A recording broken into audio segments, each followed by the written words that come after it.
Thanks for tuning in. Today we're going to be reviewing the Muc-Off AirMach Electric Bike Tire Inflator Pro. Muc-Off has introduced a new Pro version of their bike inflator with the AirMach Electric Mini Inflator Pro that we have here. This is an upgraded version that features an LED screen that lets you set a specific pressure and view real-time pressures.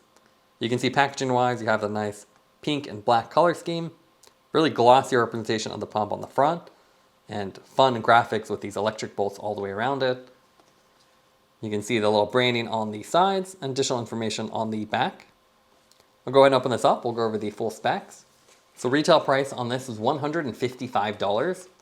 You have a 120 PSI maximum, which is consistent with other pumps on the market. It has a 450 milliamp internal battery with a USB Type-C charging port. Lets you inflate up to 3 700 by 28 tires up to 80 PSI. You also have a knurled nozzle head that's compatible both with Presta and Schrader, as well as big bore tube valves as well. As far as what comes with it, you can see we have the pump with this nice black grip pre-installed. You have the little quick start guide here as well, shows you how to use it. And then a little bag here that can be used to actually store the pump, as well as the nozzle accessories. So you have a USB Type-C to USB Type-A charging cable. You have two nozzle adapters here for ball and then toys. So you can do mattresses or basketballs. You have a spare gasket. Another spare gasket for the nozzle switching, just in case one gets damaged over time. You have the Schrader extension hose. And then you can also screw on the Presta adapter. And then pre-installed on the actual pump is the knurled nozzle, and this is Presta by default. You can also open this up and then swap out the little gasket on the inside for Schrader. Now let's take a look at the weight of the pump. So the pump by itself is 140 grams. Then the extension hose, which is Schrader, is another 16 grams. Visually, the AirMach Pro has a classic rectangular design with a full metal body and exposed screws. You can see the nozzle actually faces forward and has this really cool knurled effect with the pink coloring. It's actually a two-piece design, so this whole thing actually threads on to the body. And then this piece threads onto that, and then you have an outer cap as well. This will let you swap between the Presta and Schrader. What's a little bit odd is they actually put the screen underneath the nozzle, which is a weird placement because when you're pumping, your hand is usually covering the section up, and obviously you wouldn't be able to see it unless you pumped upward, which is a little bit of awkward position. You have two buttons underneath it, and the power button on the right. You get this cool silicone sleeve, so if I take that off, you can see it's very nicely textured with all the thunderbolts on there. And then underneath it's full metal, and then you have the power button as their actual logo, which is cool. So it's a pretty big button, powered on and off. And then you have the little thunderbolts on the other side as well. USB Type-C charging port, and you can see the cover has the matching little slots for both the power button and the USB port. You can see there's no actual venting or anything else on here. It's just a big metal body, and they usually get air from the USB-C port, so you don't want to cover that up when you're inflating. As far as the nozzle attachments, it's kind of interesting. So again, thread on. And then this is the convertible design, which is not my favorite because you always forget what is what. So if you take this off, you'll see it's a two-piece design. You have this little metal piece on the inside, and then you have the gasket. If you put it this way with the pin inward, and then the larger opening on that side is for Presta, and then if you flip it around, this will be Schrader, and you flip this one around as well, you'll get the Schrader version. But again, you kind of have to remember what is what, or check the manual again. The actual nozzle tip is a push-on style, so it has a little gasket on the outside, and that's the actual piece where they include a spare, as it could get worn down or broken over time. You can use this directly as is, or you can remove the entire knurled section and then thread on the extension hose. Fairly short, maybe 1.5 inches. And this is Schrader by default. And then you can see the threaded section, which is designed to thread onto a Presta adapter or some of the other adapters. They also include standard adapters here. You have the ball adapter with a thin extension, and then they have the little nozzle here, which is great for an air mattress or smaller items. As far as the LED display, that's one of the big changes here. And it's really important these days. These are so small that it doesn't make sense not to have it. You don't want to kind of guess the pressure.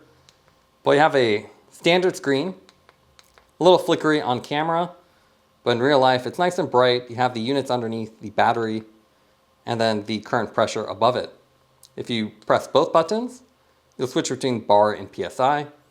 And then if you press the button, turn on, you can see it's fairly loud. A little bit duck sound like the Magicshine. But you just press it, turn it on, automatically turns off once it hits the pressure. And if you leave this on, it'll automatically go to sleep if it doesn't detect any usage. So it'll preserve the battery. The other thing is with this one, the size is actually pretty small. So dimensions on this are about 2.5 by 2.5 inches. So it's almost square by 1.1 inches or 64.5 by 63 by 28 millimeters. So pretty compact.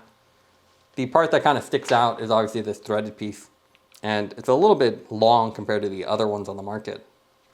But it does look cool and adds a little pop of color to the otherwise all black pump. Now let's take a look at the pump in action.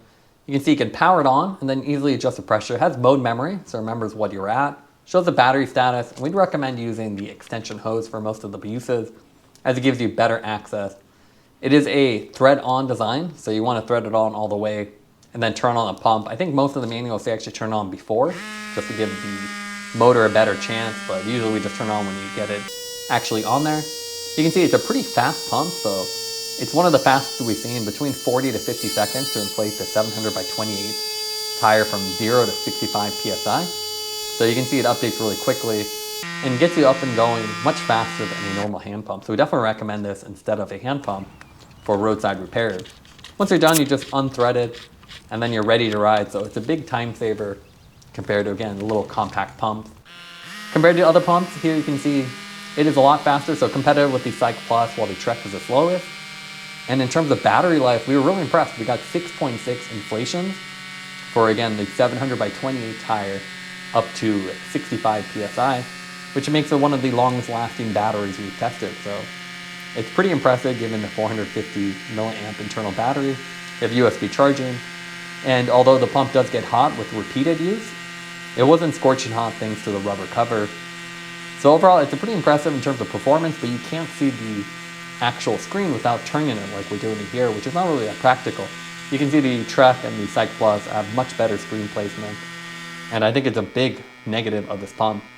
Otherwise, it does inflate very fast and really reliable with long battery life despite the smaller size and easy to use adapters. We've actually reviewed quite a few pumps, as you can see, everything from Fanttik, Trek, COOSPO, CYCPLUS, Magicshine. So there's a really lot of choice on the market. One of the original was CYCPLUS, and you can see it's pretty similar to that. Even the screen size and the shape are very similar in size, so I wouldn't be surprised if these are a lot of shared parts. You can see the CYCPLUS, at least with this AS2 Pro version we have here, is a little bit taller, but otherwise similar. And then the nozzle on this Muc-Off is a little bit awkwardly long. Not sure why they made it so long compared to something like the CYCPLUS, which is a lot shorter. This one also has the reversible parts, but it seems like they're able to package it a little bit better. And then the biggest difference is, I think the screen. This is the only pump I've seen with the screen on that side. This really makes no sense because this is exactly where you put your hand. So it's very strange to put it there. You can see you'll either find it on the back side or the side. And it seems to be whichever, depending on the company. See, COOSPO has a little bit larger screen on the back side, bigger buttons. The CYCPLUS is a little bit small. The Muc-Off one is a little bit small, but otherwise very similar screen, same functionality and same sound. The cool thing about some of these other ones is you have an exposed motor, so you can actually see it moving, and you have more venting. While this one has no venting, more similar to the CYCPLUS, where it essentially vents out of the USB Type-C port. Magicshine has similar design, bigger screen, backside, larger font size, and exposed motor as well. and a little bit more duck sound. So a different pitch. Muc-Off is a little bit louder. Fanttik has probably the coolest screens. You can see again on the backside where it makes a lot more sense. And actually has a color display, battery indicator, and then this little arc. And also fairly quiet with a lot more venting than the Muc-Off. Topeak has a few versions. This is their mini version here. So you can see screen on this side and outwardly looks a little bit bigger. Actually has color, which is really cool. So Trek and Topeak will actually have a little startup animations. And then again, more venting, larger buttons, and slightly larger size. And then if you really want long runtime, stuff like the Fanttik here, I think this is the X11. Much cooler screen with the current pressure, target pressure. And a lot quieter, but you can see quite a bit bigger. So I think as far as the market, I don't think the Muc-Off is the best one on the market. If you already like the brand, you like the color scheme, it's kind of unique, but I think the screen placement's a little strange.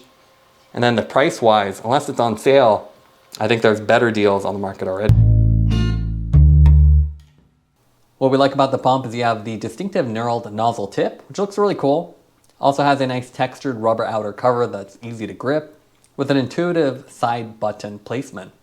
You also have an LED screen with the Pro version. That's really a necessary thing for these pumps, so you can actually see what the pressure is, battery status, and other information.